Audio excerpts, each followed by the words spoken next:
Hey all, my name's Ryan Shade. I am a therapist, and this is Thoughts from the Therapy Chair, our third installment.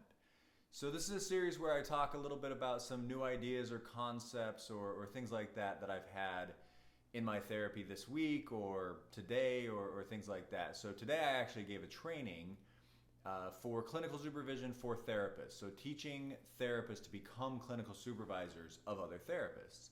And one of the constant ideas that comes up is that therapy itself is not a strict set of things that you're supposed to do and then things will get all better. So, one of the important things that I talk to my clients about is the idea of coping skills. A lot of people come in and they want coping skills. And I let them know I have no idea what that means. I don't know what coping skills are because really, in terms of therapy, it would seem to me that something that is akin to coping skills is a new way to avoid things that you're already avoiding. So, what I like to help people do is rather than trim the tree of their difficulties so it looks better and it's more stable in the wind, let's say, I want to dig out the roots and get rid of their difficulties so that they don't affect them anymore. A lot of people don't believe that can happen, and so they feel like they just have to cope, and maybe they have to cope with drugs and alcohol, and maybe they have to cope with medicine, and maybe have to cope with all these sorts of things. But it's sort of like if I have body pain in some way in my wrist, let's say, and I just take ibuprofen, but I never get to the core of why I have the wrist pain, then it's just going to stay there, and the ibuprofen will just manage the pain in the moment.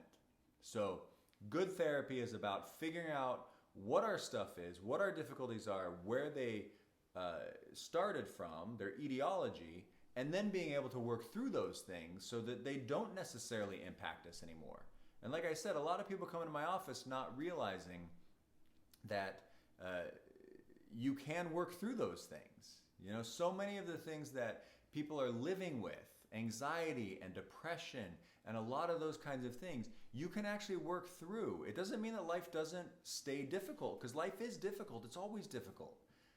But solving problems gives our life purpose and meaning and helps us develop courage and wisdom. And so good therapy is about developing courage and wisdom. It's about growing and learning and changing. It's not about solving this problem and then everything's fine. It's about solving every problem as they come and actually getting to the understanding that solving problems maybe is the meaning of life. And so it doesn't mean that you were assigned a certain number of problems at your birth and if you solve all of them, they'll stop. But maybe solving problems, if it creates our courage and our wisdom and our meaning and our purpose, solving problems is the point. And solving problems is what makes life meaningful and what makes life better. As we solve them, we get better and better and better. So just a thought for today about how maybe life is difficult and it's supposed to be. And maybe it's okay that it's difficult and we just get to the business of solving the problems. All right, well, I hope everyone's doing well. Take care of you and wash your hands.